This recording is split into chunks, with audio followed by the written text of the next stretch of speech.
성경 로마서 8장 9절 10절 말씀입니다.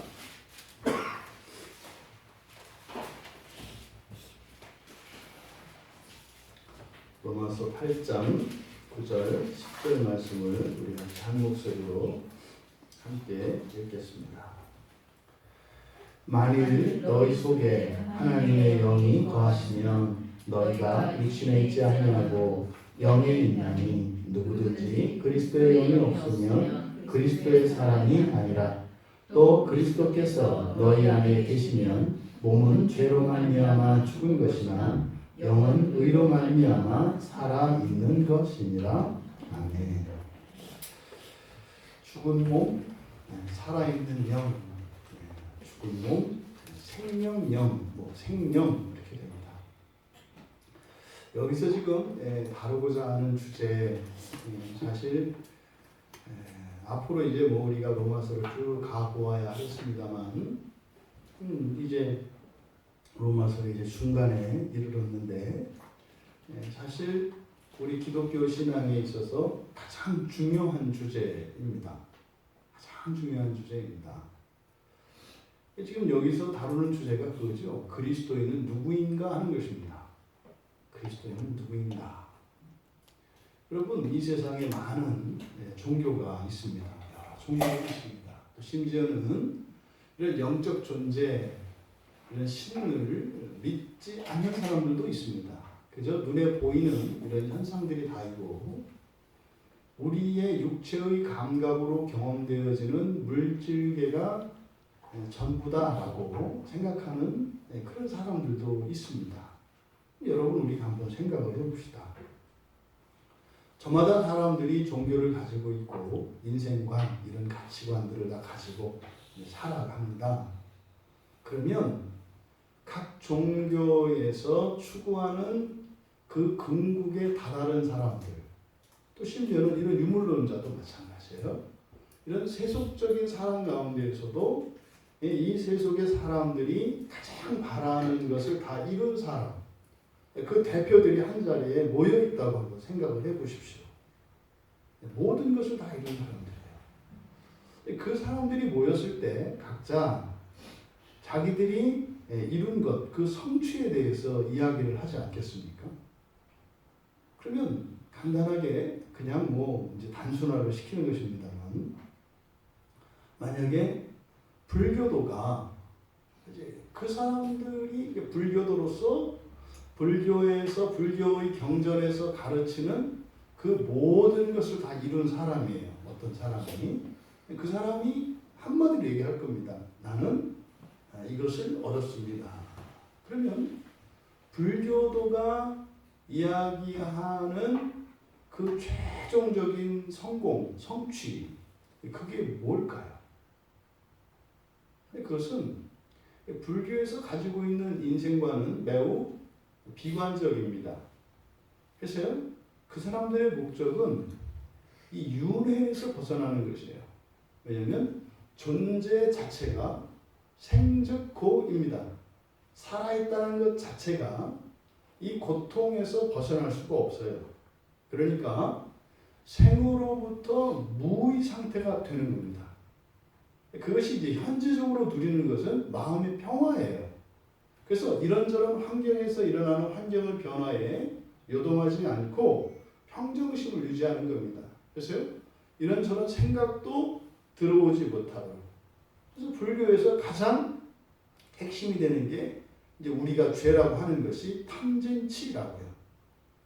그러니까 생활 속에서, 생각 속에서 이런 모든 유혹과 시험거리들을 제거하는 거예요. 무의 상태입니다. 그러면 성불을 한, 그러니까 부처가 된 그 불교도가 그렇게 얘기할 거예요. 나는 이제 마음이 편합니다. 마음이 편합니다. 그리고 이제 더 이상 이 3000년 주기로 돌아가는 이 윤회에서 나는 드디어 벗어났습니다. 완전한 무의 상태에서 영원히 나는 무의 상태로 살아가게 될 것입니다. 하면서 이제 부처의 미소를 딱 지을 겁니다. 영화 미소. 그 옆에 있던 이제 도인이, 이게 도교이죠. 도인이 깔깔깔깔 웃습니다. 마음의 평화라고요. 마음의 평화라고요. 그 위에는 더 뭐가 없을까요? 그래서 그러면 당신은 무엇을 얻었어? 그랬더니 마음의 평화 정도가 아니라 나는 이 무의 상태로 이런저런 것들을 다 잊어버리고 그냥 맹한 상태로 영원히 사는 것이 아니라 나는 이 세상의 모든 즐거움과 아름다움을 초월하는 그 모든 것을 영원히 누릴 수 있는 신선이 되었어. 이렇게 얘기할 거예요. 온갖 조화를 부리고 뭐 내가 가고 싶은 곳, 하고 싶은 것을 다 할 수 있고 영원히 늙지 않는 이 청춘의 능력으로 이 세상의 즐거움을 다 누리면서 영원히 살 수 있는 신선이 되었어. 아마 뭐 이제 그 얘기를 들은 이제 뭐 불교도가 뭐 욕심을 안 내겠죠. 다 이룬 사람이니까 마음대로 하시오. 뭐 이렇게 했겠죠. 그랬더니 이제 그 옆에서 아주 경망스럽게 웃는 한 사람이 있어요. 누군가 했더니 이제 무슬림이에요. 무슬림. 이 무슬림이 바라는 것은 사실은 뭡니까? 그들은 이 세상에서 누릴 수 있는 이런 육적인, 그러니까 정욕적인 즐거움과 쾌락, 아주 감각적인 이런 즐거움들을 무한대로 영원히 마음껏 누릴 수 있는 것이 그 사람들이 가지고 있는 천국관이에요. 그래서 나는 이제 이 세상이 끝나기만 하면, 이 세상의 모든 부와 권력, 더군다나 이 세상의 모든 아름다운 여인들과 여성들의 경우는 남자겠죠. 여성들의 경우는 남자, 남성들의 경우는 여자. 이 세상의 모든 좋은 것들을 다 가질 수 있도록 증서를 받았다는 거죠. 지금은 내가 좀 힘들지만 이제 종말이 오면 정말 이 세상에서 가장 즐겁고 행복한 사람이 될 것이다. 이렇게 이제 이야기를 이제 할 겁니다. 그러면 그때 갸우뚱하는 사람이 있어요. 그 사람은 이제 공자죠. 공자를 추구하는 이제 유교도입니다. 자, 당신들은 아주 근본이 없는 아주 탐욕이 많은 세속적인 사람들이군요. 이 유교에서 추구하는 바는 군자입니다. 군자. 성인 군자. 사람다운 사람이 되어 사람의 마지막 이상향인 군자가 되는 것입니다. 군자라고 하는 것은 대의 명분을 위하여 자신의 즐거움과 자신의 모든 가치를 버릴 수 있는 희생하는 사람입니다. 나는 당신들이 이야기하는 그 모든 것들을 위하여 대의를 위해서 다 내어놓을 수 있어.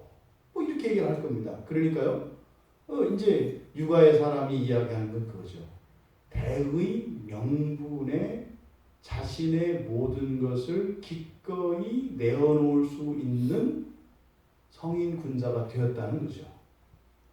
그러면 또 그 자리에 있던 유대교인은 뭐라고 하겠습니까? 유대교인은 그렇게 얘기할 겁니다. 이 세상에 있는 당신들이 종말에 이렇게 될지 저렇게 될지는 내가 모르겠지만 나는 드디어 이 세상에서 선택받은 자로서 이 세상에서 이 세상의 모든 부귀 영화를 누릴 수 있게 되었소 라고 이야기를 할 겁니다. 이게 이제 유대교인들이 추구하는 바입니다.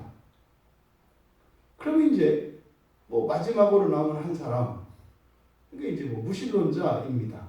무신론자이고 이제 세속이고 이렇게 그냥 유물론적인 사고를 가지고 있는 사람이죠. 그 사람은 그렇게 얘기할 겁니다. 당신들은 대의명분을 이야기하고 이 세상의 부귀영화, 권력, 뭐 이렇게 신선, 뭐 마음의 평화, 뭐 이런 얘기를 다 하는데 나는 내 마음대로 살 수 있게 되어서 이렇게 얘기할 겁니다. 이 세상에서 이 유물론자들이 가지고 있는 생각은 그들이 할 수 있는 가장 궁극적인 것은 내 마음대로 하는 겁니다. 왜요? 죄도 짓고 싶으면 죄도 짓고 선을 행하고 싶으면 선도 행하고. 근데 이 유물론자가 이렇게 보이니까요, 이 사람들이 다 행복하다고 하고 제 마음대로 할 수 있다고 생각을 하는데 가만히 보니까 죄 짓는 일은 아무도 못하는 거예요. 근데 이 유물론자는요, 죄도 지을 수 있어요. 살인도 할 수 있고 거짓말도 할 수 있고 사기도 칠 수 있고 다 할 수 있는 거예요. 이것이야말로 전능함이에요. 이게 이제 세속의 사람들이 가지고 있는 궁극적인 모습입니다. 그러면 여러분이 그리스도인을 대표해서 그 자리에 있어요. 그럼 여러분들이 할 대답이 있으셔야 돼요. 그래서 한쪽에서 이렇게 뒤로 물러나가지고 가만히 나는 예수를 믿고 구원받았어요. 뭐 이렇게 얘기해서는 도대체 이거는 거기서 잽이 안 돼요. 나는 그래도 예수를 믿어요. 나는 정통이에요. 뭐 이런 식으로 해서는 전혀 영향력이 없다. 이게 바울 사도의 고민이 그거예요. 그리스도인이 뭐냐는 거예요. 그럼 여러분들이 그 자리에 가서 그 사람들에게 그 사람들이 상상도 할 수 없던 그 자리에 있는 사람들이 서로에게는 굴복하지 않습니다. 근데 그 자리에 있는 모든 사람들이 절대적으로 굴복할 수 있는 무엇? 이게 진리예요. 이것을 바울 사도가 이야기하려고 하는 건데 이게 지금 수천 년 동안 성경에서 계속 이야기되어 오는 것인데 우리들에게 들어와지지 않는 거예요. 깨달아지지 않는 거예요. 믿어지지 않는 거예요. 이것이 실질적인 가치가 되지 않는 거예요. 그러니까 늘 우리는 이 성경 말씀을 따라 살아갈 때 갈등을 할 수밖에 없어요. 여러분, 절대적인 진리라면 우리가 그것을 깨닫는 순간 고민하지 않는 거예요. 이게 절대성이에요. 이게 절대성이에요. 근데 우리들이 지금까지 신앙생활에 오면서 그런 경우가 별로 없잖아요. 몰랐던 하나님의 말씀을 딱 깨달았을 때 이거야? 꽝하게 버리고 확 바꾸지 않잖아요. 거기서는 이렇게 생각하고 또 우리의 감정의 변화, 또 이렇게 예상되어지는 여러 가지 일들, 관계성 이런 거를 다 풀어내면서 이렇게 하잖아요. 그러니까 이런 절대성이 우리에게 없어요. 진리에 대한 절대성이. 이게 사실은 어제 오늘 얘기가 아니라고요. 지금 2000년 전에 바울 사도도 우리와 다르지 않았어요. 여기서 고민하는 거. 그러면 여기서 지금 다루는 주제에 여기서 지금 말하고자 하는 거 그리스도인이 누구냐? 첫째로 이제 영에 있는 존재. 이제 본문의 말씀대로 얘기하는 거예요. 9절에서 육신에 있지 않고 영에 있나니 영 안에 있다. 이거예요. 그리스도인은 영 안에 있는 존재다. 이 말이 아까 말씀드렸던 세계 종교 회의에 참석한 여러분들이 이 말을 하면 그 사람들은 알아듣는다 이 말이에요. 이렇게 알아듣는다 이 말이에요. 근데 우리는 못 알아들으니까 이제 뒤에서 설명을 해주는 거죠. 그럼 영 안에 있다는 게 이게 무슨 말이냐? 영 안에 있는 존재다. 이제 그래서 설명을 할 건데 사실은 앞에서도 그 얘기를 계속 한 거죠. 그리스도인이 누구인지 얘기한 거니까. 지금 그 다음에 지금 이 본문에서 다루고 있는 말씀하시는 내용은 그렇게 영 안에 있는 존재가 될 수 있었던 이유, 조건에 대해서 얘기를 합니다. 그 조건이 뭐라는 거예요? 하나님의 영, 하나님의 영. 그러니까 우리 안에 하나님의 영이 거하시면 또 우리 안에 그리스도의 영이 있으면 그러면 우리가 영 안에 있는 존재가 된다라는 거예요. 그러면 이제 뭐 알겠으니까 하나님의 영이 계시든 그리스도의 영이 계시든 우리는 중요한 게 제빵 아니에요. 그러면 그렇게 모든 사람들이 절대로 굴복할 수밖에 없는 영이 있다는 게 뭐냐 이거예요. 이게 지금까지 수많은 학자들이 연구하고 수많은 기독교 구도자들이 추구하는 거죠. 이거를 그냥 간단하게 복음이라고 하는 거예요. 복음. 그러니까 복음이라는 게 우리가 이렇게 전도할 때 하는 것처럼 뭐 예수님은 천지를 창조하셨고, 예?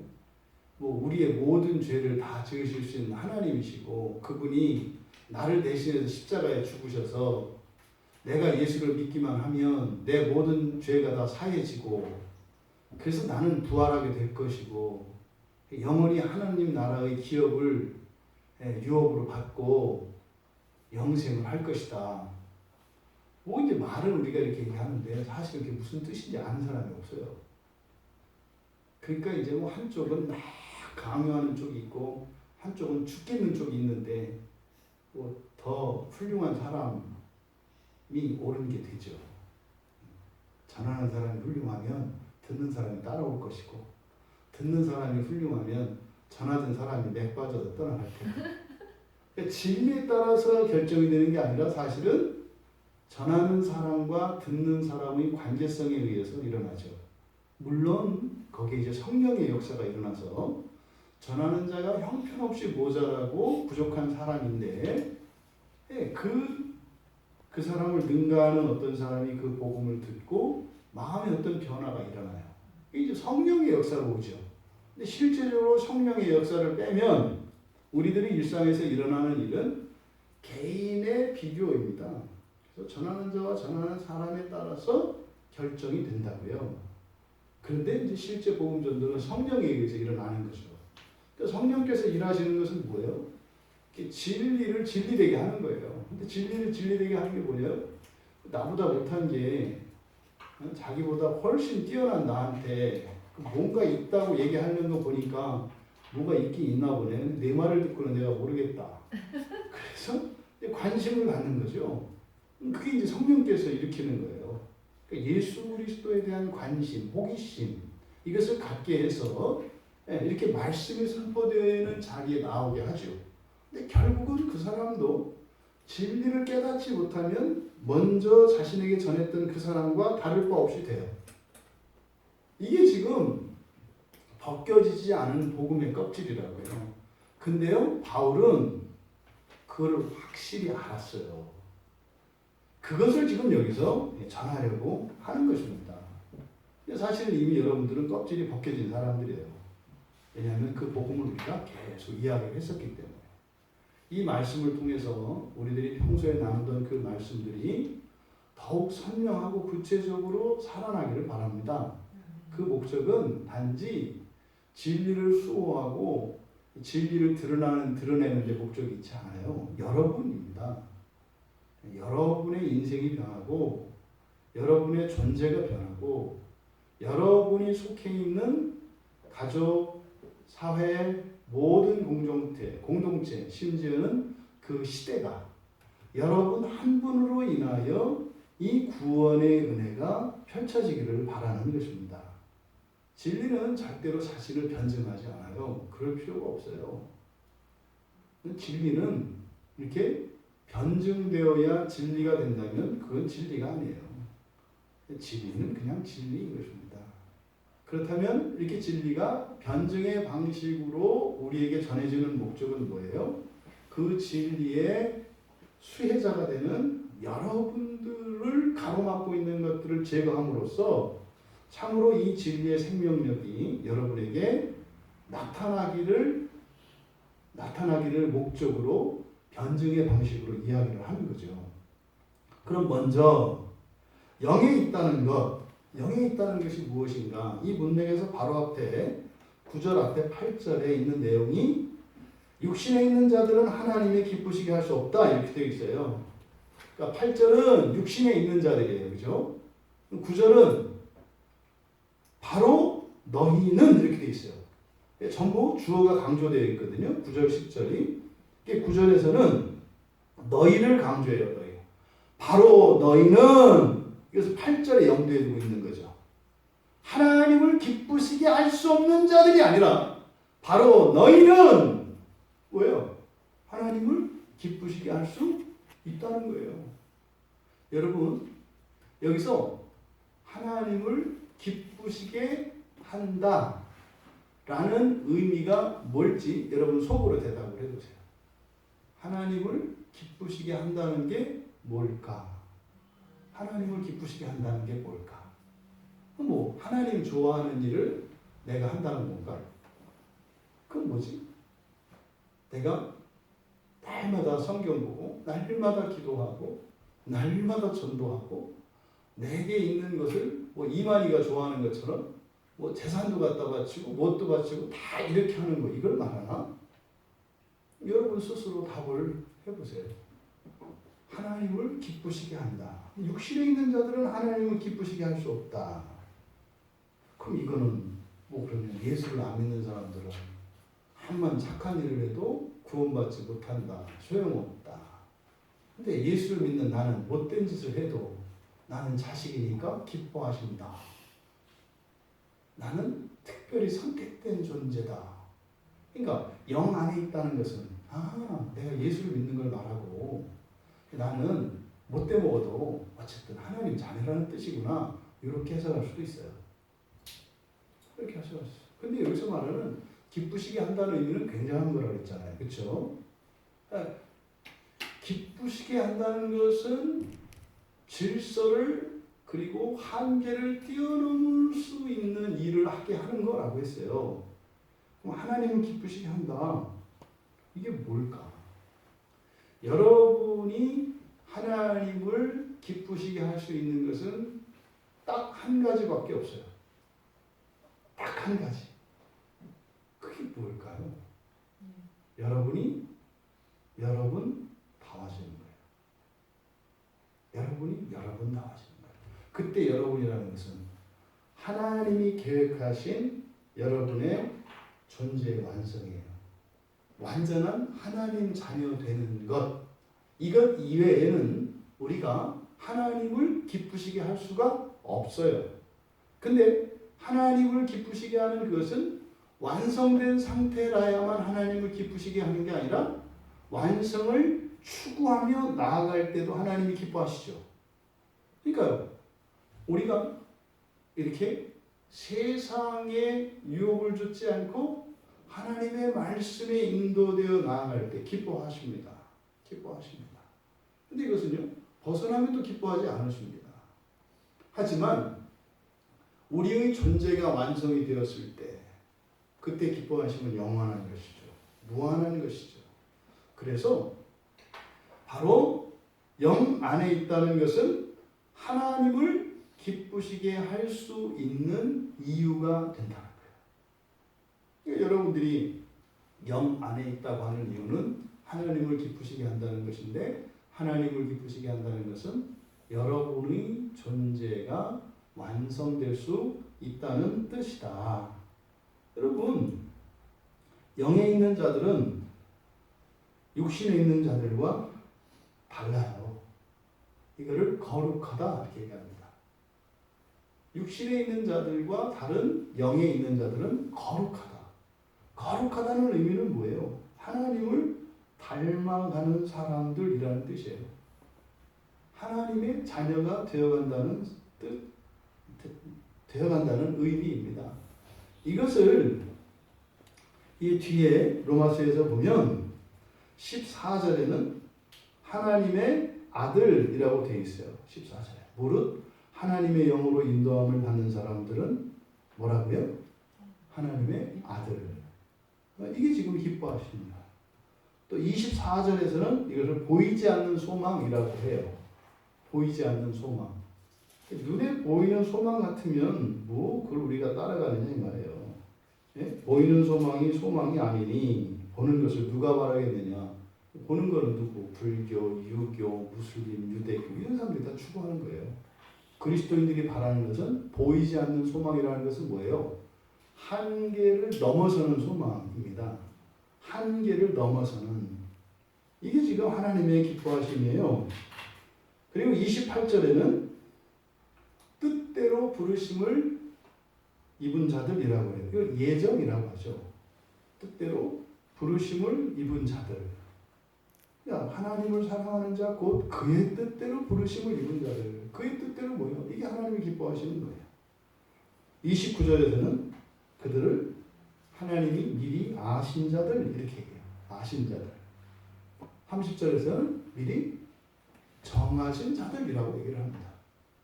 이것이 영 안에 있다는 의미고, 이 영 안에 있다고 하는 이것은 바로 하나님의 창조 계획 가운데 사람에 대한 그 계획, 이거를 예정이라고 한다고 그랬어요. 그 예정 안에 있는, 그래서 그 예정의 성취를 이룰 수 있는 사람들, 맛볼 수 있는 사람들을 영 안에 있다, 이렇게 이야기한다는 말이에요. 그러니까 벌로 치면 여러분들이 무엇을 먹고 있는 사람들이라는 거예요? 로얄 젤리를 먹고 있는 사람들이라는 말이에요. 그러니까 사람이 아니죠. 로얄 젤리를 먹고 있는 벌들이 된다는 뜻이에요. 그러니까 벌들이 일벌들 가운데에서 그 알은 똑같단 말이에요. 근데 그 일벌들 가운데 무엇을 먹느냐에 따라서 완전히 다른 존재가 돼요. 그러니까 그리스도인은 벌통으로 치자면 로얄 젤리를 먹고 여왕벌이 될 존재들이라는 뜻이에요. 이 로얄 젤리는 성경이고요. 그러니까 여러분들은 벌은 벌인데 그냥 벌이 아니에요. 다른 벌들과 완전히 구별되는 벌이에요. 이것을 거룩하다 이렇게 얘기한단 말이에요. 일벌의 운명을 아시죠? 일하다가 죽는 거예요. 기력이 쇠진해서. 여왕벌은요, 알을 낳는 거예요. 달라요. 하는 일이 달라요. 여왕벌은요, 생명을 낳는 겁니다. 실제로 이제 뒤에서 나오는 얘기가 그거라고요. 생명을 낳는 벌, 이게 여왕벌이에요. 거울 볼 때마다 나는 여왕벌이다 이렇게 생각하시면 되시기 바래요.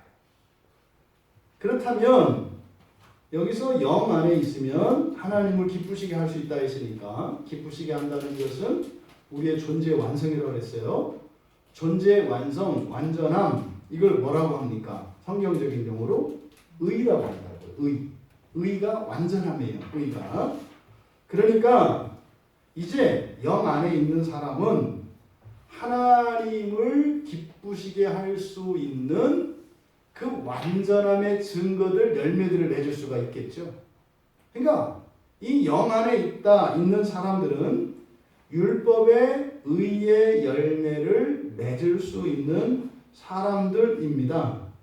그러니까 앞에 4절에 보시면 육신을 따르지 않고 그 영을 따라 행하는 우리에게 율법의 의가 이루어지게 하려. 이 요구는 의라고 그랬어요. 그렇죠? 그러니까 바로 요 이야기입니다. 왜 우리가 영을 따라 행하면 율법을 가지고 의를 이룰 수 있는지를 여기서 설명을 하는 거죠. 그러니까 우리가 영 안에 있기 때문에 영을 따라 살아가면 율법으로 완전함의 열매를 맺으며 살아갈 수 있다는 겁니다. 그래서 5절과 6절에서 육신을 따르는 자는 율법으로 의의 열매를 맺을 수 없다 이렇게 얘기를 한다고요.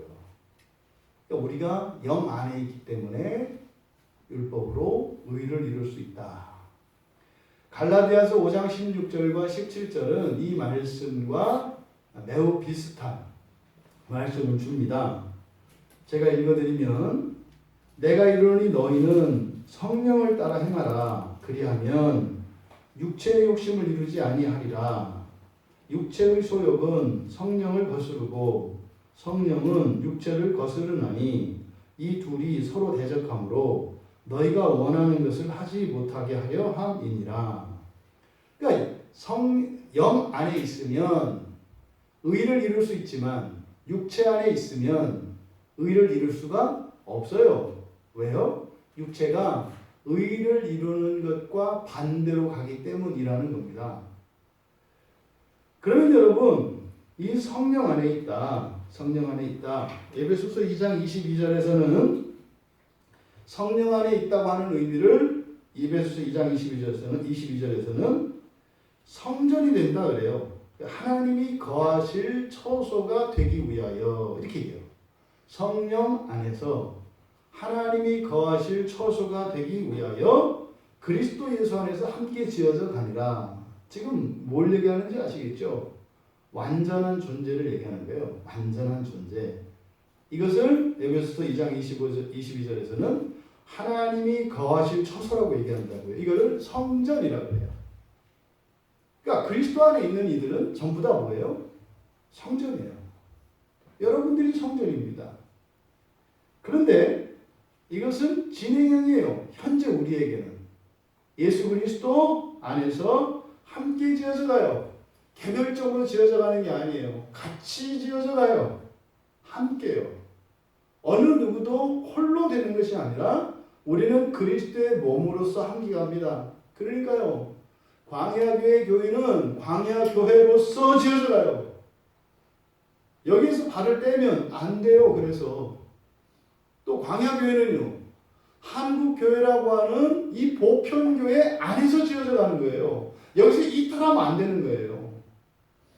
그러니까 여기서 옳고 그름이 그리고 그것에 우열에 있는 것이 아니라 중요한 것은 뭐예요? 함께하는 게 중요하다고요. 함께하는 게. 왜요? 하나님이 우리를 지어가시는 방식이 함께이기 때문입니다. 그래서 계속 강조하는 게 우리 개인의 성화는 각 가정의 거룩함으로 각 가정의 거룩함은 교회의 거룩함으로 나타나는 거예요. 그럼 한 교회의 거룩함은 모든 교회와 보편교회 안에서 일어나는 거예요. 마귀는 이걸 가른다고요. 개인을 갈라요. 집 안에서도 가르고 교회 안에서도 갈라요. 하나 되지 못하게 한다고요. 왜요? 하나님 함께 지어가시기 때문에. 더 나아가서 교회도 이런저런 방식으로 막 가르고 나눈단 말이에요. 여러분, 우리의 영적 싸움이 무엇인지 여러분 깨달아셔야 돼요. 우리가 싸워야 될 싸움은 하나 되게 하느냐, 가르게 하느냐야, 여러분. 옳고 그름의 싸움이 아니에요. 선행과 성화의 정도의 싸움이 아니에요, 여러분. 교리의 싸움이거나 그 행실의 우월함에 이런 덕스러움이 있는 게 아니에요. 우리가 싸워야 될 싸움은 하나 되게 하는 싸움이에요. 하나 되게 하는 싸움. 왜요? 이것이 우리가 영 안에 있는 이유고 영 안에서 우리의 존재가 완성되어가는 방식이기 때문입니다. 중요한 것은 하나님의 법이에요. 하나님의 법이 중요해요. 우리의 의도나 행실, 우리의 마음이 중요한 것이 아니라 하나님의 법이 중요해요. 그러니까 영에 있는 존재라고 하는 것은 절대로 우리는 따로 떨어져서 살 수 없는 주님의 몸으로서 함께 살아가는 존재라고 하는 사실을 우리가 기억해야 합니다. 영 안에 있다는 것이 개인적으로 신비적으로 이런 방식으로 이해되어서는 안 된다. 안 된다. 한 영 안에 우리가 함께 있다는 사실을 기억해야 합니다. 그래서 이제 더 이상 우리가 육신에 있지 않고 영에 있어요. 그러면 이렇게 영 안에 있을 조건으로서 하나님의 영이 거하셔야 하고 그리스도의 영이 거하셔야 된다고 이제 밝힙니다. 그러면 그리스도의 영이 없으면 그리스도의 사람이 아니고 하나님의 영이 거하시기 때문에 하나님 영 안에 있다. 이렇게 되어 있단 말이죠. 그러면 여기서 하나님의 영이 그리스도의 영이 의미하는 게 뭐겠어요? 성령을 나타내는 말이에요. 하나님의 영, 그리스도의 영. 왜냐하면 성령은 하나님으로부터 아들로부터 나오시는 분이시기 때문에 바로 하나님에 대한 경험, 성부 하나님이죠. 성부 하나님에 대한 우리의 경험은 성령을 통해서 이루어집니다. 또 성부 하나님의 능력과 하나님의 이런 작정들은 성령을 통해서 나타납니다. 또 그리스도께서 우리에게 가르치신 것과 그리스도께서 행하신 이 모든 것들은 또한 성령을 통하여 우리에게 가르쳐지고 우리에게 전수됩니다. 성경이 우리에게 있습니다만 이 성경이 우리에게 하나님의 말씀으로 전달되는 것은 바로 성령의 역사를 통한 거죠. 그래서 이것을 하나님의 영, 그리스도의 영 이렇게 이야기를 한다고요. 디도서 3장 6절에 보면 우리 구주 예수 그리스도로 말미암아 우리에게 그 성령을 풍성히 부어주사. 성령이 우리에게 부어졌다고요. 여러분 안에 성령이 계심을 믿으십니까? 성령이 여러분 안에 계심으로 여러분들이 영 안에 있는 것이다. 그렇게 영 안에 있는 존재가 됨으로써 하나님이 계획하신 완전한 그 사람에 대한 계획이 여러분들에게 성취될 수 있는 것이다. 이렇게 얘기를 하는 겁니다. 예수님께서 요한복음 14장에서 성령을 보내시겠다고 14장 26절에서 말씀을 하셨고 14장 16절에서는 영원토록 너희와 함께 있게 하겠다. 그러니까 우리는 영원토록 영 안에 있어요. 영원토록. 그러니까 영원토록 성령이 우리에게 충만하시고 영원토록 우리는 영 안에 있음으로써 우리는 영원토록 하나님을 기쁘시게 하는 완전한 존재가 된다는 약속이 예수님을 통해서 우리에게 주어진 겁니다. 우리말 성경의 번역은 다분히 구절이 우리에게 공로를 요구하는 방식으로 주어져 있어요. 우리말 성경을 보면 만일 너희 속에 하나님의 영이 거하시면 너희가 육신 안에 있지 않고 영에 있다 이렇게 돼 있어요. 이제 반 자르면 이렇게 되니까 너희 속에 하나님이 거하지 않으시면 우리는 어떻게 돼요? 육신에 있게 되는 거잖아요. 그러니까 여러분들이 영 안에 거하기 원하십니까? 여러분들은 하나님의 영이 여러분들에게 거하실 수 있도록 하나님께 간구하시기 바랍니다. 하나님께 은혜를 구하시기 바랍니다. 열심히 기도하십시오. 왜요? 만약에 하나님의 영이 여러분 안에 거하지 않으시면 여러분들은 영 안에 있지 않고 육신 안에 거하게 되고 그러면 사망길로 가게 될 것입니다. 라고 이해되기가 쉬워요. 근데 본문은 그렇게 돼 있지 않아요. 여러분들이 영 안에 있다. 이게 먼저예요. 너희는 영 안에 있다. 이게 대전제예요. 그런데 그렇게 된 이유가 뭔 줄 알아? 하나님의 영이 너희 안에 거하시기 때문이야. 이렇게 말하는 거죠. 하나님의 영이 거하시는 것은 하나님의 예정 안에서 하나님의 선택에 의해서 하나님의 절대 주권에 의해서 결정되는 것이지 그게 우리가 요구하고 우리가 어떤 공로를 세워서 그럴듯하면 그렇게 되는 것이 아니에요. 여기서 지금 포커스는 뭐예요? 여러분들이 영 안에 있다는 거예요. 영 안에 있다. 근데 이 강조되어 있다니까요. 바로 너희들은 이게 무슨 말이에요? 여러분 하나님처럼 될 수 없다고 생각하잖아요. 됐으면 좋겠다고 생각하지 될 거라고 생각 안 하잖아요. 나도 그렇게 됐으면 좋겠어요 라고 생각하지 당연히 될 것처럼 생각 안 하잖아요. 요거를 지금 바꾸려고 하는 거예요. 여러분. 됐으면 좋겠다가 아니라니까요.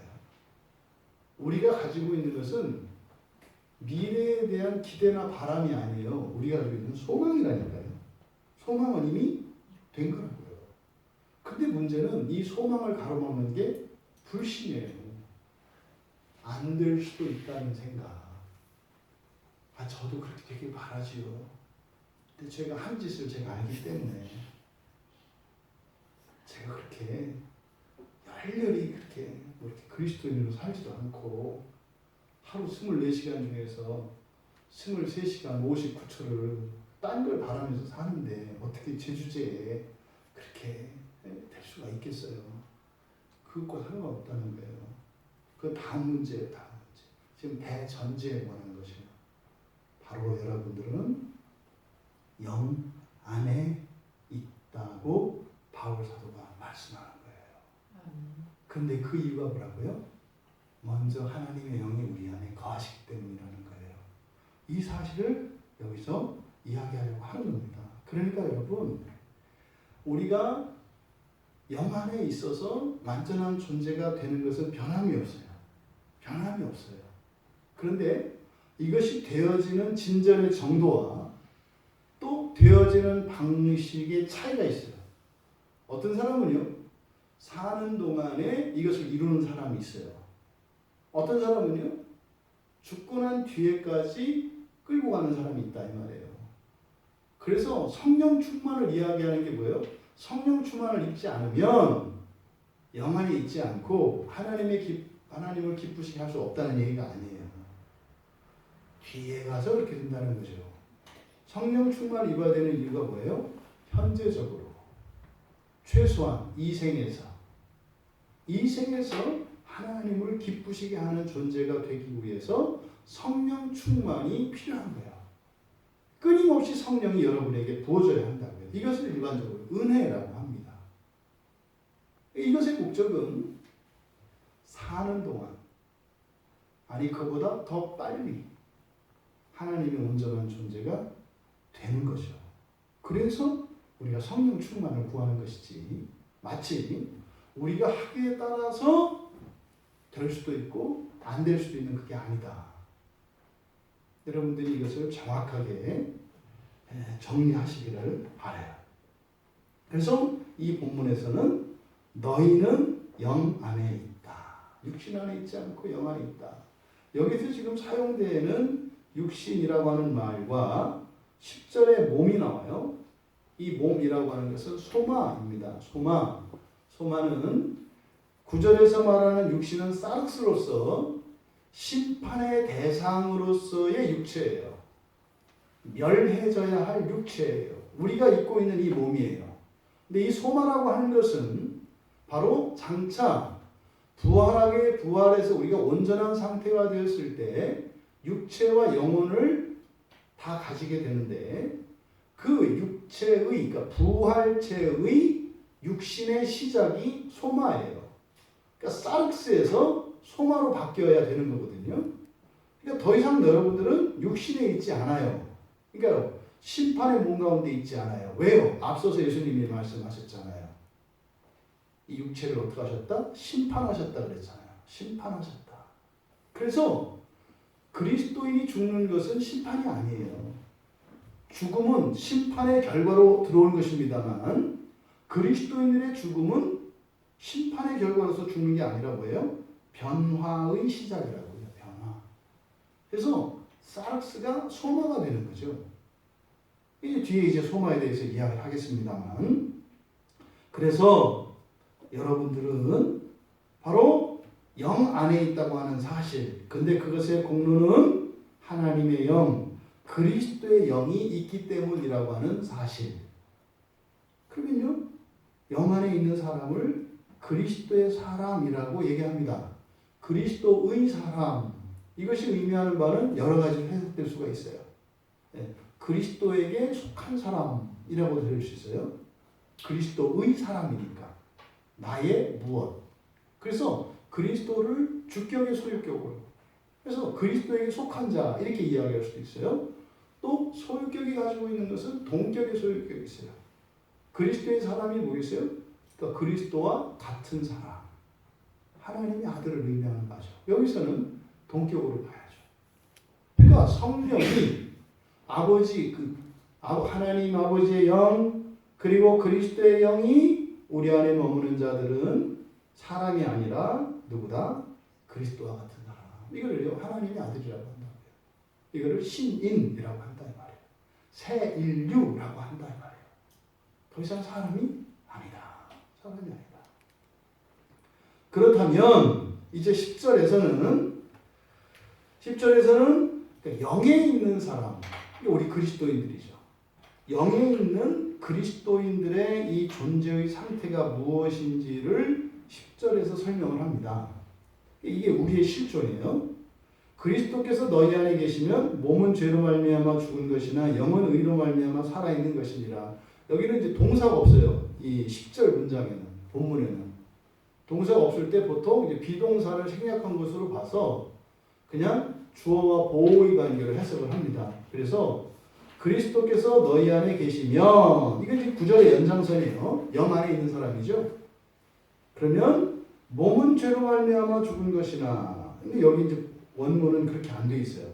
그대로 번역을 하는 것이 오히려 원문의 뜻을 해치지 않는 것 같아요. 이거를 비동사를 집어넣어서 문장으로 만들어 버리면 뜻이 왜곡될 가능성이 많아요.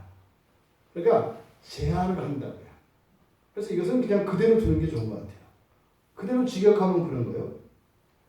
그리스도께서 너희 안에 계시면, 그러면 사실 이것도 그렇게 돼 있어요. 그냥 그리스도께서 너희 안에 이렇게 돼 있어요. 그냥 바로 그리스도께서 너희 안에. 그 다음에 죄 때문에 죽은 몸, 그리고 의로움 때문에 생명, 이렇게 돼 있어요. 그러니까 되게 시적인 표현이죠. 이거는 이렇게 수필을 써나가는 것처럼 산문의 방식이 아니라 운문의 방식으로 썼다고, 이렇게 명사들만 이렇게 딱딱했어요. 그러니까요, 이것은 문장으로 표현하기 어려운 내용이에요. 이건 그냥 어떻게 해요? 믿음으로 이해되어야 되는 지식이에요. 이걸 문장으로 만들어버리면 뜻은 분명하게 드러낼 수 있어요. 10절과 같이. 그리스도께서 안에 계시면 몸은 죄로 말미암아 죽었는데 영은 의로 말미암아 살아있는 것이구나. 여러분들 가만히 생각해보면 이게 무슨 뜻인지 정확하게 드러나지 않습니다. 몸이 죽었다는 게 무슨 말이에요? 몸은 죄로 말미암아 죽은 것이다. 그러니까 뭐요? 몸은 악한 것이구나. 영은 살아있는 것이니까 영은 살아있는 것이구나. 여기서 이제 이원론이 나와요. 영지주의가 여기서 나오는 거예요. 육신은 그렇잖아요. 죄로 말미암아 죽은 거라고. 그러니까요, 육체는 영혼의 감옥이다. 이런 얘기가 나오는 거예요. 왜? 본문에 있잖아요. 몸은 죄로 말미암아 원래 죽은 거고, 안에 있는 영은 의로 말미암아 살아있는 것이니까 육체의 껍질을 벗겨져야 영이 더욱 사는 게 되죠. 이게 영지주의가 여기서 이게 다 이런 성경의 해석에서 나오는 거예요. 심지어 우리나라에서도 많은 목사님들이 이렇게 얘기를 하죠. 영혼은 더 거룩한 것이고 육체는 악한 것처럼 얘기한다고요. 여러분, 화장을 예쁘게 하는 거나 여러분들의 영혼을 진리로 가꾸는 거나 별로 다르지 않아요. 그때 이제 어떻게 해요? 이제 엉뚱한 거짓으로 이제 우리 영혼을 이렇게 가꾸면 어떻게 이제 화장을 잘못하는 거지. 그래서 잘해야 돼요. 그게 육체의 건강을 돌보는 것이나 여러분 영혼을 살찌게 하는 것이나 다르지 않아요. 물론 우리의 이 육체는 한계가 있다는 사실을 잊으면 안 돼요. 우리 청년들 아무리 젊어도 50년 지나면 안 젊어요. 이걸 잊으면 안 돼요. 영원히 젊을 것처럼 거기다가 무한대로 돈을 투자하고 무한대로 시간을 투자하고 그래서는 안 돼요. 근데 우리의 영혼은 영원히 가요. 그러니까 그쪽으로 투자를 많이 해야지. 이 균형을 또 그때 또 그래요? 육체는 또 내버려 두고 막 그렇게 하면 안 된다고. 잘 조화를 이루어야 된다 이 말이죠. 그러면 지금 영에 있는 존재의 상태를 두 가지로 얘기했거든요. 그리스도 안에, 그리스도께서 너희 안에 계시면, 첫째, 죄 때문에 죽은 몸. 이때 몸은 사르스가 아니라 뭐라고요? 소마라 그랬어요. 여기서 말하고자 하는 바, 몸이 죽었다라고 하는 이 말이, 이 죽었다고 하는 말은 네크론이라는 말을 쓰고 있거든요. 이 네크로스는 뭐냐면 기력이 없다는 뜻이에요. 기력이 없다. 그러니까 마치 식물 인간과 같은 상태를 말하는 거예요. 그러니까 사르스는 없어요. 그리스도 안에 있는 사람들은 심판받아야 될 육체는 없다고요. 그러니까 여러분들은 심판받아야 될 육체가 없어요. 근데 여러분들은 소마가 된 거라고요. 예수를 믿으면. 근데 이 소마가 어떻다고요? 기력이 없다고요. 기력이 없다고. 그러니까 우리 안에 성령이 계신데 우리 그리스도인들의 상태예요. 성령이 계신 그리스도인들의 상태에는 우리의 몸이 어떻다? 식물인과 같이 아무런 힘이 없다는 사실이에요. 이걸 얘기하려고 하는 거예요. 두 번째로 의로움 때문에 생명, 우리말은 의로 말미암아 살아있는 것이다. 이거는 완전히 잘못된 번역이에요. 왜냐하면 살아있는 것이라고 할 때는 형용사를 쓰고 명사의 소유격을 쓸 때와 그냥 주격을 쓸 때 다 달라요. 의미가. 되게 굉장히 중요하고 아주 이것은 하나님의 창조에 대한 굉장히 중요한 단서를 제공하는 본문이에요. 이게 다른 데서 쓰이지 않아요. 생명 이렇게 돼. 그대로 얘기하면 이게 토푸뉴마 조에 이렇게 돼 있어요. 다 명사형으로 붙여놨어요. 푸뉴마는 영이에요. 영. 조에는 생명이에요. 그냥. 그러니까 이것을 굳이 우리말로 표현한다면 한자로 생영이라고 할 수 있는 거예요. 생영. 생영이라고 해야 돼요. 그러니까 살아있는 영 하면 영의 살아있는 상태를 말하는 것이고 생영은 다른 영이에요. 다른 영. 그래서 여기서는 의로움 때문에 생명이라고 해석을 해야 돼요. 그러면 이 소마가 네크론, 죽은 상태, 그러니까 기력이 없는 상태. 그런데 영은 생명. 근데 그 이유가 뭐예요? 죄로 인해서 죽었다. 무슨 말이냐면 여러분들이 소마가 됐는데도 죄가 안에서 계속 역사하고 있기 때문에 여러분이 하나님을 닮아가기 위해서 할 수 있는 힘이 여러분에게 있다 없다? 없다는 걸 말하는 거예요. 없다는 것을. 그러니까 여기서 말하고자 하는 것은 은혜가 필요한 상태라는 것을 강조하는 거예요. 비록 성령이 우리 안에 계셔서 우리가 영 안에 있고 하나님을 기쁘시게 할 수 있는 완전한 존재로 되어 가기는 하지만 우리의 소망은 네크론의 상태이기 때문에 기력이 없기 때문에 우리에게 하나님의 은혜가 절대적으로 필요한 상태다라는 것을 나타내고 두 번째로 의로움 때문에 의로움은요 율법으로 말미암는 의겠죠. 이게 지금 앞에 문맥에서 연결이 돼야 됩니다. 여기서 의로움이라고 하는 것은 의로울 수 있는 의를 이룰 수 있는 길, 복음이죠. 의로워질 수 있는 방법으로 제시된 게 율법이에요. 근데 우리의 육체의 연약함으로 그것을 이룰 수가 없었어요. 근데 그리스도께서 십자가에서 죽으신 이 대속의 죽음을 통해서 우리에게 그렇게 할 수 있는 힘이 생겼어요. 힘이 생겼다는 의미는 뭐예요?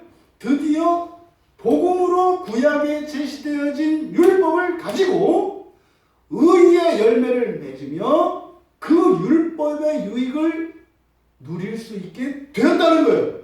그런데 지금까지 사람들은 어떻게 가르쳐졌냐면 예수님이 십자가에 죽으셨기 때문에 더 이상 율법을 통해서 의를 추구할 필요가 없다고 가르쳤어요. 근데 로마서에 따르면 완전히 틀렸어요. 완전히 틀렸어요. 이게 지금 굉장히 중요한 주제입니다. 대부분 그리스도인들, 이 기독교인들이 어떤 생각을 갖고 있냐면 율법으로 의를 이루는 것에 대해서 두드러기 반응을 일으켜요. 그건 하나님의 은혜가 아니지 않는가?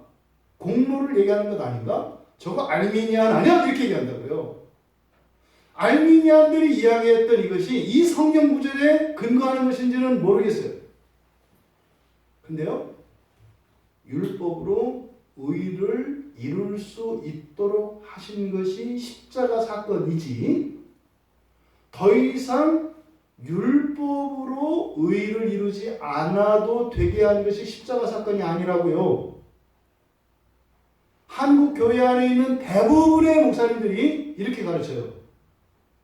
율법으로 의를 이루는 거 아니야. 그거 아니야.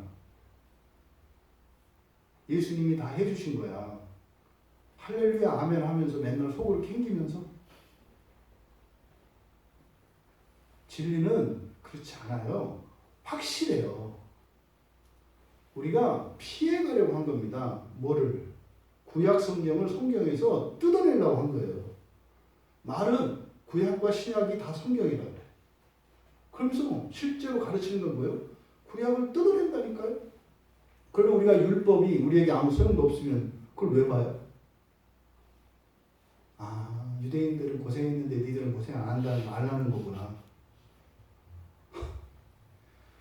말도 안 되는 생각을 해요. 지금 로마서에서 바울 사도가 이 8장에서 얘기하는 핵심이 이거예요. 그동안 이 개신교에서 놓치고 있던 부분이 이 부분이에요. 율법은요, 영원해요. 율법이 우리에게 주어진 목적은 완성을 위해서 나아갈 수 있는 길로 우리에게 제시된 복음이에요. 근데 예수님이 십자가에서 우리의 구속을 이루어주시기 전에는 그것을 운용할 수 있는 힘이 없었다고요. 유익을 누릴 수가 없었다고요. 마치 여러분이 최고급 자동차를 가지고 있었는데 열쇠가 없었다고요. 열쇠가. 근데 이 열쇠는 위조도 안 돼요. 근데 이 열쇠가 누구였다는 거예요? 그리스도셨다는 거예요. 그러면 열쇠 되시는 그리스도께서 여러분에게 주어졌을 때, 그러면 여러분 운전할 줄 모르는데 키로 꽂아서 시동 걸고 가면 돼요? 사람 죽여요. 그래서 기독교가 수천 년 동안 사람을 죽이게 하잖아요. 키가 생겼으니까 타고 다니면 된다는 거예요. 기독교로. 시동을 걸고요. 운전할 줄도 몰라요. 그리고 막 다니면서 길거리 사람 막 치고 다녀요. 이게 지금 기독교 역사잖아요. 율법은 뭐예요? 규칙을 가르쳐주는 거예요. 주차법도 가르쳐주고, 차선 지키는 법도 가르쳐주고, 시속도 가르쳐주고, 학교 앞도 가르쳐주고, 요새 법이 바뀌어가지고 고속도로 톨게이트 들어갈 때 30km 이상으로 들어가면 벌금 낸다는 것도 가르쳐주고, 이게 율법이에요. 여러분, 복 받은 줄 아세요? 진짜. 왜냐면 제가 그렇게 생각하니까. 제가 광야교회 교인인데 복 받았다고 생각을 하거든요. 우리 같은 교인이니까 복 받았다고 생각하셔야지. 이게 중요한 힘이다. 예수님에서 십자가에서 이루신 그 공로, 전갈의 의라는 게 그동안은 날로 먹는 거라고 했다고요. 그런 거 없어요. 구약의 하나님의 백성과 신약의 백성들은 걔들은 불쌍한 사람에게 그런 게 어디 있어요? 그런 거 없어요. 다만 우리들은 그들이 못 누렸던 의를, 여러분들은 의의 열매를 따먹으며 맺으며 살아갈 수 있어요. 이게 그리스도께서 우리에게 주신 거라고요. 여기서 이 생명이라고 하는 이게 굉장히 중요한 말인데, 이걸 우리가 살펴봐야 돼요. 의로움 때문에 생명. 그러니까 의로움 때문에요. 완전함이죠. 그래서 이 의로움은 율법으로 말미암는 완전함이에요. 그러니까 율법을 따라 이제는 그 의를 이루며 살아갈 때 일어나는 변화를 생명이라고 하는 거예요. 이거 살아있는 영 아니에요. X표 딱 쳐놓으세요. 그래서 그냥 뭐 교회 성경책도 X표 이렇게 놓으시고 여기다가 생명 이렇게 해놓으세요. 생명. 고린도전서 이 생명이라는 말이 이것과 관련된 성경 구절이 창세기 2장 7절이고요. 그리고 고린도전서 15장 45절이에요. 한번 고린도전서 15장 45절 펼쳐보세요.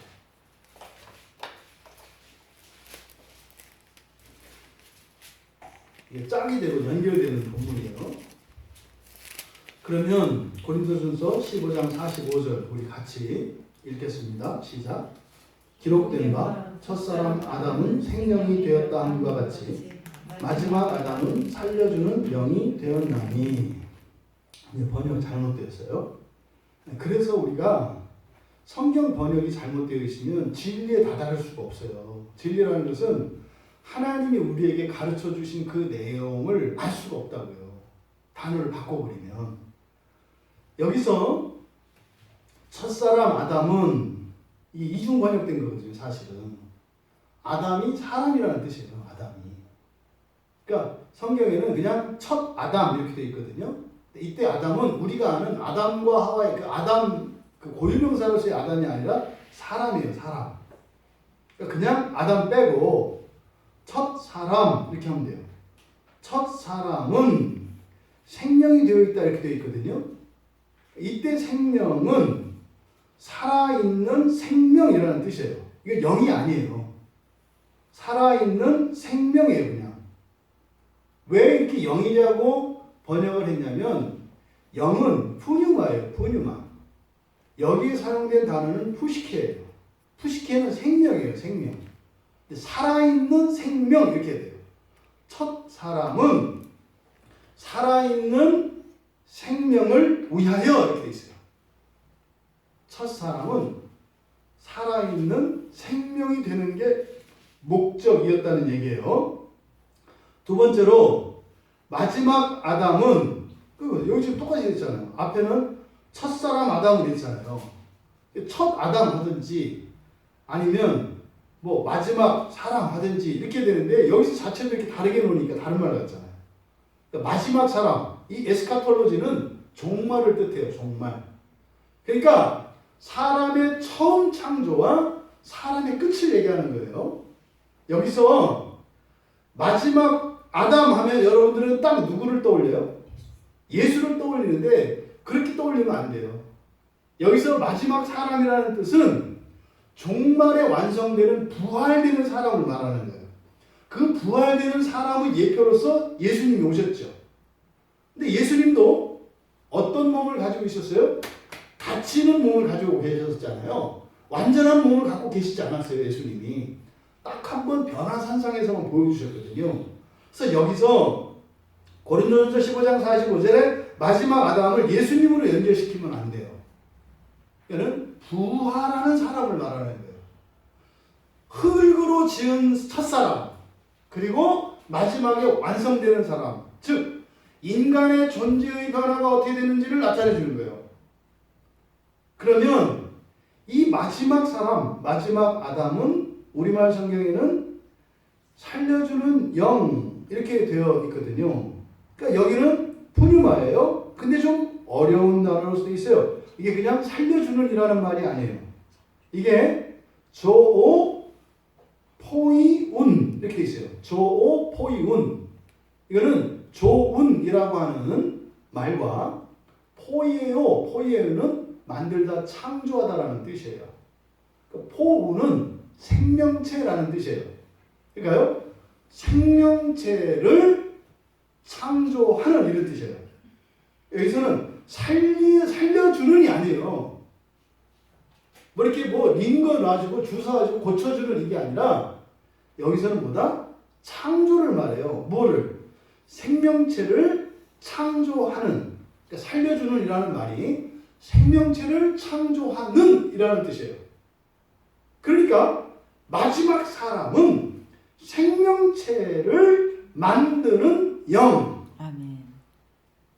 이게 지금 인간의 시작과 완성에 대해서 계시하는 굉장히 중요한 본문이에요. 고린도전서 15장 45절이 어마어마하게 중요한 내용이에요. 그러면 바울 사도는요, 바울 사도 이전까지는 사람의 마지막에 대한 계시가 없어요. 그게 흔히 그냥 하나님의 자녀, 하나님의 아들이라는 건데 이게 뭔지 잘 모른다고요. 그래서 오늘은 새로운 피조물, 구약의 시편 82편에서 뭐라고 한다고 했어요?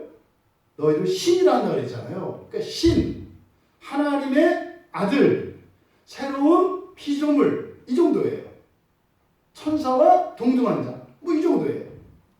그런데 이 고린도전서 15장 45절에서 밝혀주는 이 얘기는 구체적으로 마지막에 사람이 완성되었을 때의 상태가 생명체를 창조하는 영이라고 해요.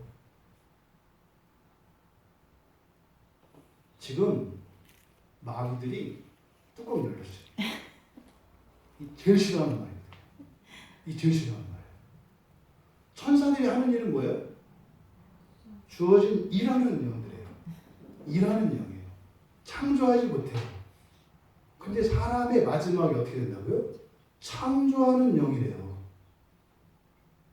이것 때문에 사탄이 하나님 믿을 수 없어요. 이렇게 한 거예요. 그래서 지금 얘들 팔자가 여기서 바뀐 거예요. 그거 못 믿는 바람에. 파멸을 당할 존재가 되어버렸잖아요. 그러니까 지금 바울 사도께 예수님이 가르쳐 주신 내용이에요. 이게 다메섹 도상에서 일어났던 것을 보여주죠. 그러니까 엄청난 얘기라고요. 그러니까 모세를 통해서 사람이 어떻게 창조되었고 세상이 왜 창조되었는지, 그런데 그것은 또 다른 하나님의 창조의 계획하에 이루어진 것이라는 것을 구약의 선지자들을 통해서 보여줘요. 새하늘과 새 땅에 대해서, 새 창조에 대해서 얘기를 해요. 근데 그게 구체적으로 뭔지 몰라요. 근데 바울 사도가 그 계시를 들었어요. 바울 사도는요, 잠도 못 잤을 거예요. 피곤하지도 않았을 거예요. 그 계시를, 이 세상의 시작과 그 끝을 다 알았고요. 사람이 시작과 끝을 알았어요. 이 잠이 오겠어요? 이거를 막 전해줘야죠. 옛날에 그 한계에 부딪혀서 괴로웠던 자신의 과거가 있는데 엄청난 얘기를 하는 거예요. 그래서 바로 이 바울 사도는 하나님의 사람에 대한 창조 계획에 대해서 모두 알게 될 거예요. 그것을 지금 여기서 얘기하는 거거든요. 근데 이 말씀이 바로 창세기 2장 7절과 연결되는 거죠. 창세기 2장 7절 한번 가보세요. 창세기 2장 7절.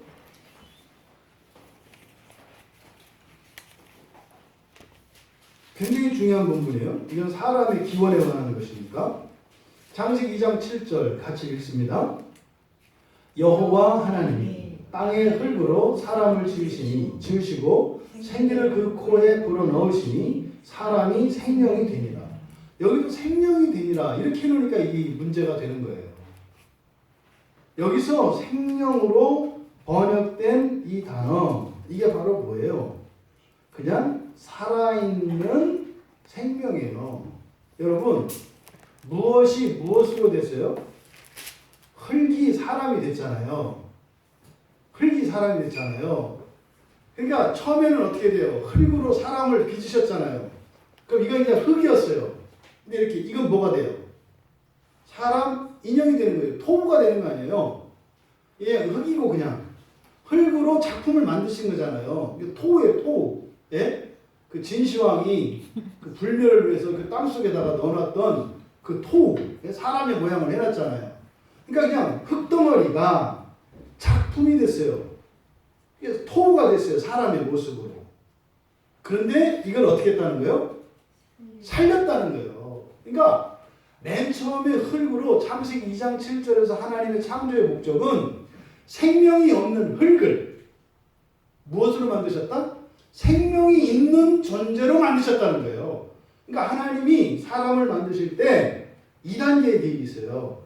첫 창조는 생명이 없는 흙을 생명이 있는, 살아있는 생명체로 만드는 게 첫 창조의 목적이에요. 살아있는 생명체로 만드는 게 이게 첫 창조의 목적이라고요. 그 다음에 이 살아있는 생명체, 이것을 가지고 다시 한번 하나님께서 창조하실 거라는 거예요. 그러니까 고린도전서 15장 45절에서 첫사람이 생명이 되었다 할 때 이 생명은 살아있는 생명이라고 그러잖아요. 그러니까 첫 번째 창조, 흙을 살아있는 생명체가 되게 하는 것, 이게 첫 번째 창조의 목적이에요. 살아 움직이잖아요. 마지막에 하나님이 사람에 대한 마지막 최종적인 창조는 그냥 살아있는 생명체가 뭐가 된다는 거예요? 생명체를 만드는 영이 된다고요. 사람이 아니라 영이에요. 생명체를 만드는 영. 이것을 신이라 하고, 이것을 하나님의 아들이라 하고, 이것을 하나님의 유업을 받는다 하고, 이것을 새로운 피조물이라 한다 이 말이에요. 그리스도인은 그러니까 여러분, 살기 위해서 사는 존재가 아니에요. 그렇죠. 살기 위해서 사는 존재가 아니라 살리고 더 나아가서 생명을 생명체를 창조하기 위해서 살아가는 사람들이에요. 이것이 그 온 세계의 모든 종교의 궁극의 다른 사람들의 이 종교 회의에 참석해서 여러분들이 하실 일이에요. 나는 생명체를 창조하는 영이 되었소. 신선되었다고 만족했던 사람이 무릎을 꿇지 않겠어요? 마음의 평화를 누리고 있다고 하는 불교 신자가 무릎을 꿇지 않겠어요? 정말에 내가 세상의 모든 정욕을 채울 수 있는 즐거움을 다 얻게 되었다고 하는 무슬림이 무릎을 꿇지 않겠어요? 성인 군자가 되어서 대의를 위해서 나를 바칠 수 있는 그 유교 신자가 무릎을 꿇지 않겠어요? 또 내가 하고 싶은 대로 마음대로 할 수 있는 게 최고라고 생각하는 이런 유물론자가 무릎을 꿇지 않겠어요? 우리가 보통 구원의 목적, 여러분 인생의 목적, 첫째 부활을 이야기합니다. 그 첫째 부활의 존재의 상태를 여기에서 가르쳐 주는 거죠. 생명을 창조하는 영. 그런데 그것이 무엇 때문에? 의로움 때문에. 의로움 때문에. 그런 율법이 어떤 거예요? 무지무지한 거예요. 율법을 주신 목적이 무엇인지를 여기 가르쳐 주는 거예요. 바울은요, 율법을 추구했던 사람이에요. 근데 율법으로 뭐 했어요? 잔해하는 칼이었다고, 죽이는 걸로 썼다고요. 율법이 이런 건지 몰랐다는 거죠. 이런 건지 몰랐다는 거죠. 여러분, 흙을 살아있는 생명체로 만드신 하나님이 흙이었다가 살아있는 생명체가 된 사람에게 율법을 주셔서 그 율법을 통해서 의롭게 되어져서 완전하게 될 수 있도록 하셨다는 거예요. 이게 복음의 핵심입니다. 흙이었던 나를 살아있는 생명체 되게 하셨고, 살아있는 생명체 되게 하신 것만도 감사한데 나에게 율법을 주셔서 완전한 존재가 되어 생명체를 창조하는 영이 되게 하셨다. 이게 시작과 끝에 대한 최종적인 이야기예요. 제가 아는 한 이 놀라운 계시는 여기에만 나와요. 그런데 다른 데서 이것을 해석하는 거죠. 부분적으로. 그러니까 다른 모든 말씀이 여기에 와서 붙는 거예요. 그래서 로마서에서 가장 중요한 내용이라고 제가 말씀을 드린 거예요. 그동안 앞에서 이 부분을 설명한 거예요. 그러나 육체의 연약함으로 인해서 율법의 유익을 누릴 수 없었다. 그런데 예수님이 이 땅에 오셔서 죄 있는 육체를 심판하셔서 이제 우리의 육체로 영을 따라서 우리의 육체를 사용해서, 그죠? 우리의 몸은 기력이 없어요. 죽은 상태라고요. 근데 영을 따라서 육체의 기능을 회복할 수 있도록 하신 거예요. 그래서 드디어 율법의 유익을 얻을 수 있도록, 율법의 유익이 뭐예요? 의로 나갈 수 있는 겁니다. 드디어 율법의 의로서 완전한 인간이 될 수 있게 되었다는 거예요. 보통 우리가 복음 제시할 때 예수님이 계시고 건널 수 없는 강이 있잖아요. 이렇게. 그게 십자가로 놓잖아요. 이 십자가가 사실은 뭐와 겹쳐 있다고요? 율법과 겹쳐 있다고요. 그리스도는 그 밑에 있는 철골 같은 거예요. 이렇게. 건너갈 수 있어요. 무너지지 않아요. 근데 그 위에 걸어갈 수 있도록 길이 되는 건 뭐예요? 율법이에요. 율법. 그리스도의 십자가 위에 율법이 깔리는 거예요. 그래서 우리는 율법을 지나서 완전한 의에 이르러 바로 생명체를 창조하는 영이 되는 거예요. 이 기쁨과 감격이 여러분 우리가 함께 공유할 수 있게 되기를 바라요. 하지만 우리가 기억해야 합니다. 우리는 죽은 몸, 생명의 상태예요. 죽은 몸, 생명의 상태. 되어가고 있죠. 죽은 것과 생명체를 창조하는 것 사이에 뭐가 있어요? 율법이 있다. 율법. 그동안 구약의 실패는 뭐예요? 율법으로 의에 이룰 수 없는 거였어요. 예수님이 오셔서 이루신 것은 뭐라고요? 드디어 이 율법으로 의를 이룰 수 있게 하신 거라고요. 그러니 이제 우리가 팔 걷어붙이고 그 구원의 일에 참여할 때인 거예요. 구약에서는 기다렸어야 하는 거예요. 기다렸어야 하는 거예요. 자꾸 뭘 하려다 보니까 육체의 소욕을 따라서 죄를 짓잖아요. 기다렸어야 되는 거예요. 이제 여러분, 이제는 그리스도께서 내어주신 그 길을 따라 율법의 유익을 이룰 수 있다는 사실입니다. 그러니 우리의 생활을 정돈하셔야 돼요. 우리의 생각도 정돈하셔야 돼요. 어떻게 해요? 율법에 맞추어서. 율법적이다 이 얘기하는 거 아니에요. 이미 강을 걷는 사람들이에요. 그것이 아니라 온전함에 이르기 위하여 성경에 따라 바꿔가는 거예요. 그러니까 이거는 한국교회, 아프리카 교회, 미국 교회 따로 있지 않아요. 17세기 교회, 15세기 교회, 20세기 교회 따로 있지 않아요. 왜요? 성경은 하나니까. 시대와 민족을 초월하여 나라와 국경을 넘어 교회는 하나예요. 완전함을 이룰 수 있는 의는 율법이다. 율법이 구약에만 있습니까? 신약성경 없습니까? 예수님의 가르침, 사도들의 가르침이 없어요? 있죠. 있죠. 우리가 억울해 죽겠어요. 억울해 죽겠어요. 그러니까 교회가 생명력이 없죠. 자동차만 맨날 사는 거예요. 다 열쇠가 없어. 그러니까 주체를 못해. 또 그 차가 또 셀사나 기스날까봐 또 청소를 해야 되잖아. 또 공간이 필요하잖아. 그러니까 어떻게 해요? 교회를 많이 짓죠. 또 먼지가 많으니까 어떻게 또 청소해야 되죠. 그러니까 일은 계속 늘어나. 구원은 커지는데 일은 늘어나고 자꾸 힘들어지고 몸은 지쳐가고 뭐 이렇게 또 청소하려니까 나중에 팔도 안 올라가. 그때 저리 가래. 그럼 저 멀찌감치 앉아서 해요. 나도 저 차는 내가 닦았는데. 여러분, 이 복음이 우리들 모두에게 실제적인 복음이길 바랍니다.